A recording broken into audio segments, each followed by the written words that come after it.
In Jane, Goodall discusses her remarkable life in her own words. Jane Goodall is famous for her study of primates. She has spent much of her life studying chimpanzees in their natural environment. But before her success, she was a girl who wished she could be as close to animals as I could. It wasn't long before her dream came true.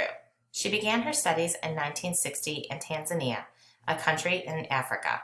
Her teacher was a professor named Louis Leakey, who studied old bones to understand the past. Brett Morgen's documentary, Jane, brings Goodall's amazing story to life. Now in her 80s, she remembers her own remarkable story.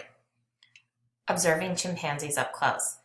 The film's main reason for being was the 2014 discovery of more than 140 hours of previously unseen film footage from the 1960s.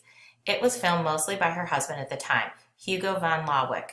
We see Goodall almost from the beginning of her adventure, at first watching a chimpanzee community from far away. It's like we stepped into a time machine. We are so used to seeing reenactments in movies like this that to see the real thing is strange and exciting. We are up close with Goodall and with the chimpanzees as they slowly learn to accept her.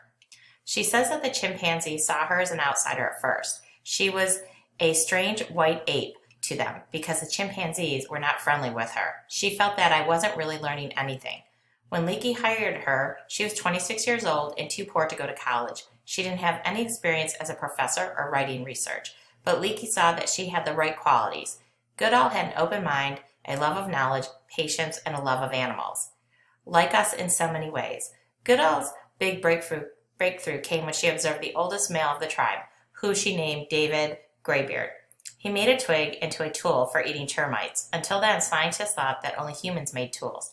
At first, she was made fun of. The science community at the time was mostly men, and they thought her findings were silly.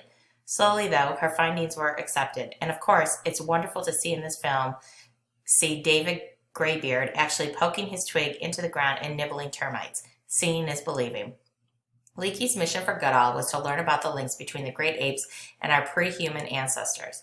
Some of the most moving scenes in the film show Goodall's surprise at how similar apes are to humans. She talks about how she observed up close a giant chimpanzee and saw a thinking, reasoning, living being looking back. While studying these chimpanzees in Tanzania, she and Van Lawick had a child. When she becomes a mother, she observes a chimpanzee who also becomes a mother. This forms a meaningful link between them. But don't think Goodall was innocent or easily fooled. At one point, the chimpanzee community she loved got into a bloody war with other chimpanzees. She makes it clear that she no longer thought the animal was as perfect or peaceful.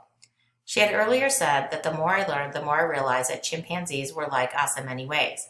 She had come to terms with the fact that she had no idea of the brutality that they could show. This, too, is what links us to apes. It's clear this makes her sad to admit. But she remains a champion of African apes. Through the Jane Goodall Institute, she protects them from hunting and trapping. Who could have imagined that the 26-year-old woman that we first see in Jane would end up leading such an important study of chimpanzees? Well, as this film shows, Jane Goodall herself could have imagined it.